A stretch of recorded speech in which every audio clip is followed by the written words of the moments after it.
do it, I'm sure they would be all angry. But if she pushes it past Wednesday, I'm like, we're done with this. This is ridiculous. So we need to get it Yep. over with, and then let her testify first, let Kavanaugh testify second, and then we'll see what happens. But it's just been, Clarence Thomas mentions in his whole entire speech it was a lynching. Well, this is almost a lynching for Kavanaugh as well, you know? Yes, I mean, to call someone a it certainly sexual is. predator, not even say alleged, I mean, that is just absolutely ridiculous. And Yep. I was so excited about Kavanaugh. He seems to be the total package. He's got the education, he's got the resume, and he's got the family. And he's a religious man. So for me, he's the total package, and they've completely tried to smear that. It's been horrible. Yes, I totally agree with you. Well, I know we also wanted to talk about our Senator Kerry, how he's kind of gone off, and he thinks he's still in office. Tracy? He does, and I don't understand the thought process behind why he would even do that. It just smacks of living in a bubble and thinking you're more important than you are. Well, and just to educate our listeners, Senator Kerry he's I think 3 or 4 times has met with folks from Iran and is doing his own policy. I think Senator Pompeo, our Secretary of State, said that he was undermining the Trump administration by trying to work his own policy with Iran. He at one point told them that they could wait out the Trump administration. I mean, this is a terrorist state that Kerry is working with. And once again, remember, Obama gave them $1 billion in assets, freed up their money so that they could have bank accounts and move money around the world. And, these people sanction terrorism all the time. They do. And the insanity of enabling a regime like that, undermining the current administration, it's treasonous. It's insane. I honestly feel that. I really do. I mean, he's just out of control, and he needs to go have lunch with his wife somewhere and get off this world stage. Honestly, he doesn't belong there. So it's so embarrassing. It's very embarrassing. And I don't believe that it embarrasses the current administration. It embarrasses the previous. Because it just shows how they cannot handle having control. They want control of the whole narrative, the whole globalist thing, and it's and hopefully for us, as a nation, with wait out the administration. Well, I'm hoping Trump gets 4 more years because our economy's on fire.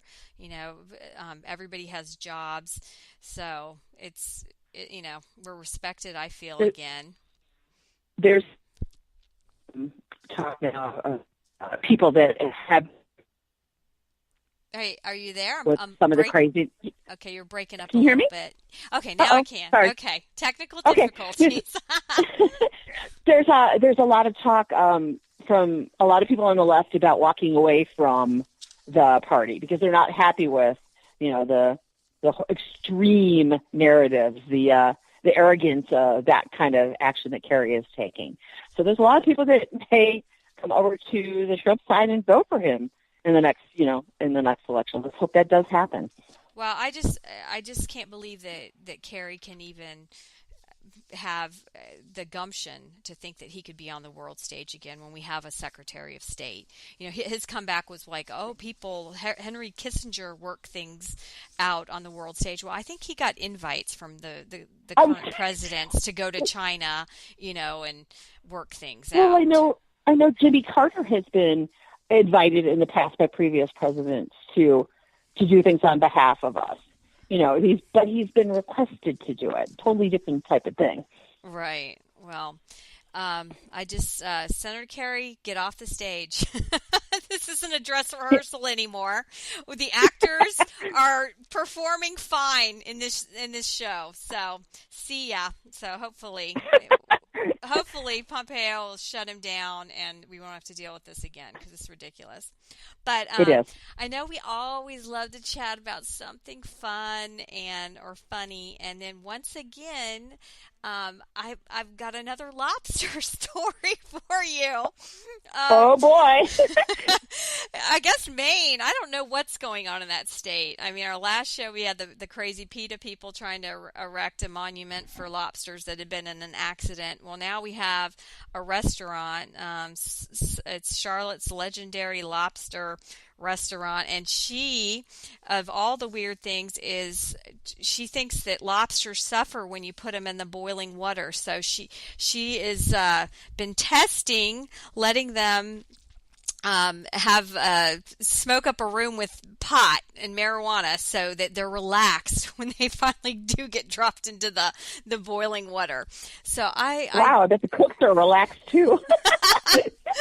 Well, and then, the article says that there's no, we can eat the lobster and there's no marijuana in it, but I find that highly unlikely. And isn't that a little expensive? And since when do lobsters need to get high? Is my question. Well, if she's been making her money, her living off of a restaurant that specializes in lobster, why is now what has made her see the light of their pain? Well, I think someone's been smoking some of this herself. Yes, Maine's an interesting state, I guess. And they've got some lobster issues over there. But anyways, well, Tracy, it was great catching up with you, and I know we're going to be watching the Kavanaugh thing this week. It's going to be the hottest news story out there, and I pray. I've been praying for him because I want him to have strength. I know he's ready for his day in court, or day in front of the committee, and then we need to press on. So we'll see what happens. But if you, I mean, this whole storyline to me it's like it's almost out of a novel that somebody's made all this up. You think it's fantasy what we're going through in our society these days. It sounds like a Lifetime movie for the holidays or something. Exactly. All right. Well, for all of our listeners, once again, check us out on our podcasts. We're on iHeart and iTunes and, of course, Facebook, Veronica Live. And we will catch you next time. Bye, Tracy. Bye.